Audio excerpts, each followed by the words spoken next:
I start the story in 1982 because at that time I began having this recurring dream for a whole year. And that wasn't every night, but I was 29 years old at the time. And at that time, my brother, of course, was still alive. And I do have a sister who's 10 years older. My brother was 4 years younger than me. I'm the oldest. But as I said, I started having this recurring dream in 1982, and it was always the same. I was outside on these wide, expansive fields, and a large crowd of people had gathered there. And someone near me asked what was happening. And I replied that I heard it was the end of the world. And in that moment, everyone looked up at the sky, and there was Jesus. And in that moment, when that happened in my dream, I doubled over, almost falling down to the ground. And I was experiencing just the worst pain I had ever known in my life. But it wasn't physical pain I was experiencing. It was heartfelt suffering and agony beyond words. And as I doubled over in this dream, I just kept saying, but it isn't supposed to be this way. I thought that the end of the world was supposed to be joyous. And then the dream would end suddenly. So I had no idea what this dream meant. But fast forward to the morning of Friday, October the 7th, 1983. And that morning, I was driving my husband to a meeting. And as I was driving, I suddenly got this very sharp pain in my chest around my heart area. And I remember glancing at the car clock to determine how much time we had. And it said 9 o'clock. And I didn't say anything to my husband about what I was experiencing, but I had a lot of fear and alarm about that because I just kept thinking to myself, am I on my way to a heart attack? Do I have a blood clot? I didn't know. But as I continued driving, I eventually, the pain faded away, but I couldn't forget about it.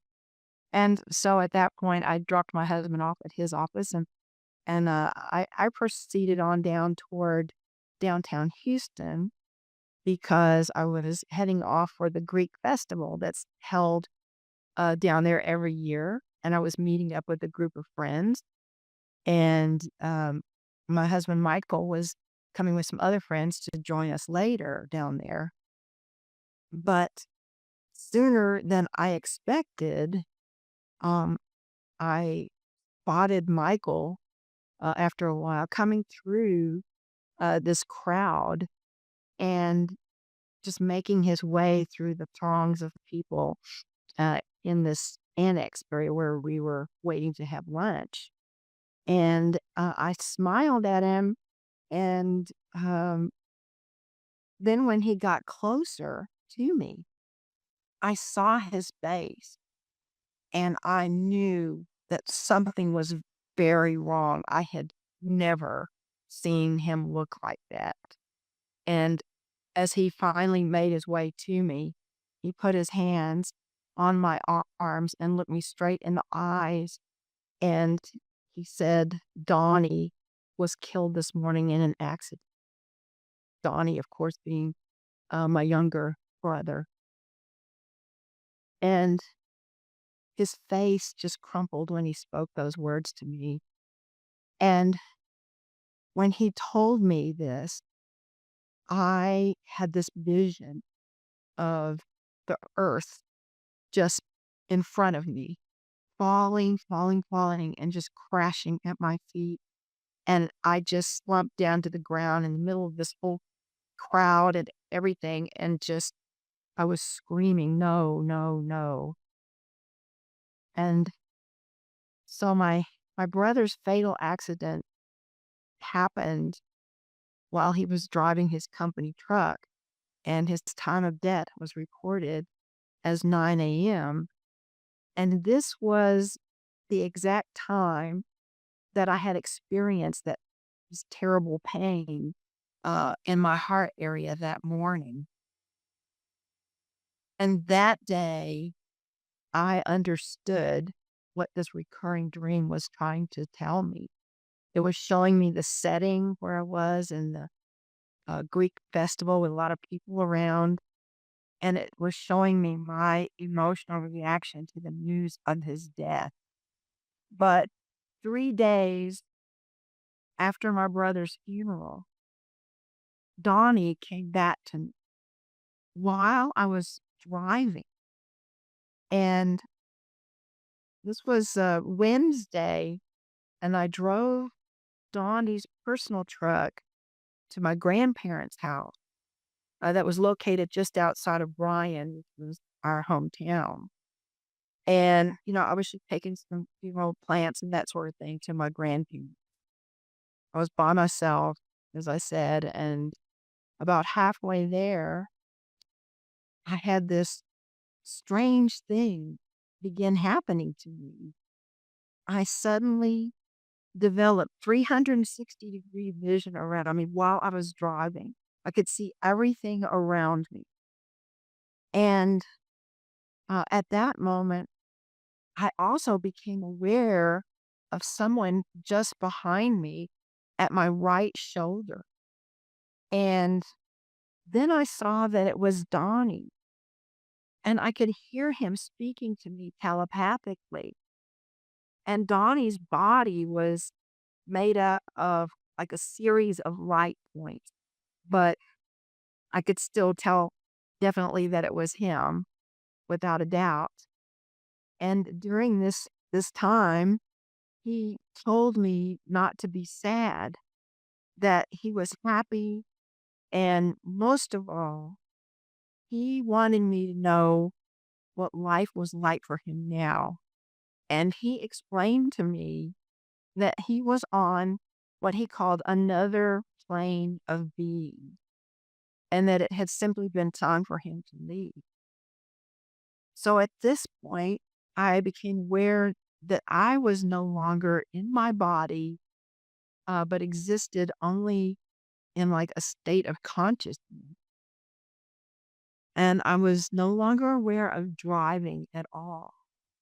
And at that point, then it was sort of like I saw this landscape very briefly, which I could only describe as kind of like being outlines of something, like some trees and countryside. But after that, my experience focused on experiencing infinity and eternity. Throughout this entire experience, now my brother stayed with me. But I felt rather that, without a body restricting me anymore, I experienced that I was one with the universe and totally one with peace, with love, and with all knowledge in the universe. And the phrase came to me of the peace that passes understanding, which is a quote from the Bible. But the interesting thing was I wasn't just thinking about these things like peace and love and knowledge. I actually, in this experience, became all of these. And I knew that everything and everyone is one with the spirit of universal love.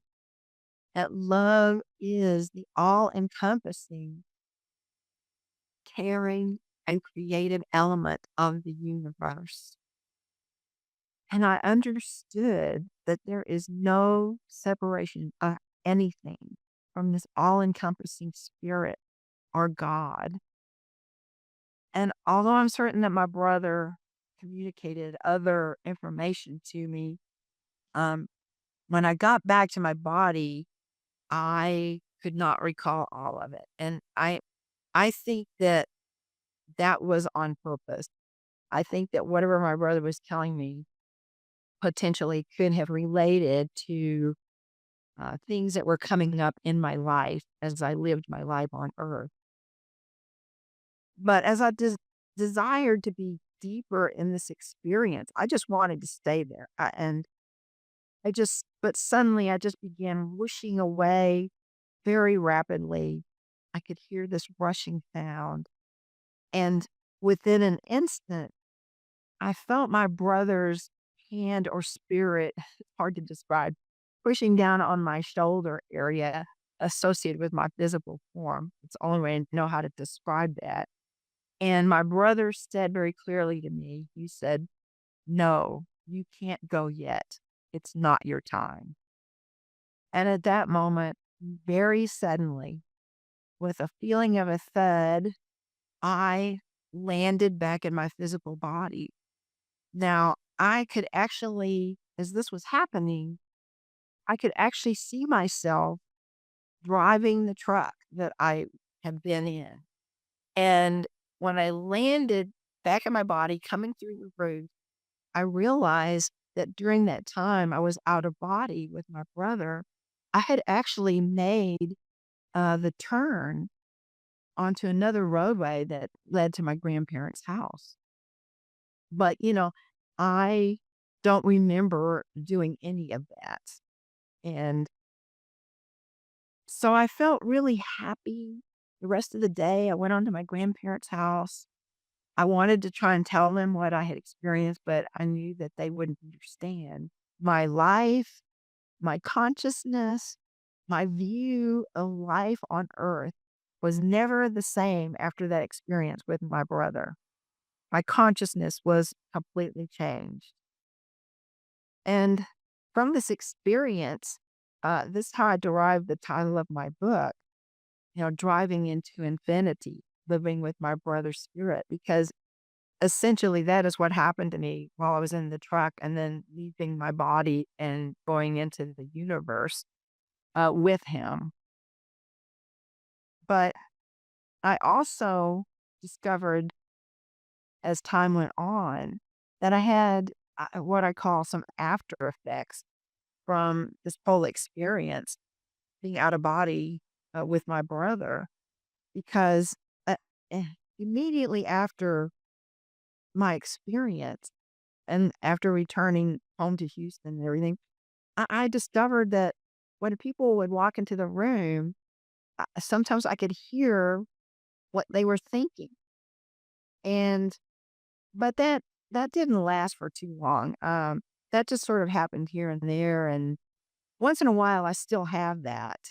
But, um and the other thing that began happening, I noticed, was in the evening, if I were out taking a walk through the neighborhood, the street lights would come on, and I noticed that when I would walk by the street light, the lights would go out, and as soon as I walked past them, then the lights would come back on these street lights, and the same thing would happen if I was driving somewhere, whether that was on a freeway or just a local street, because I could see it go out, and then as soon as I would drive past it, it would come back on.